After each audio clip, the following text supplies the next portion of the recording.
Number 4 சும்மா சும்மா எத்து போய் நாக்கான வெளில கடாச்சிட்டாரு என்ன தூக்கி போய் முன்னாடி போட்டாரு ப்ரோ. ஏன் இந்த மாதிரி பண்ற?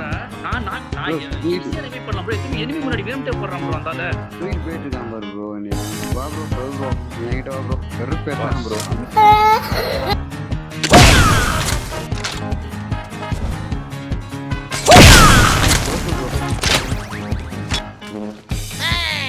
இல்ல இதுதான் வேற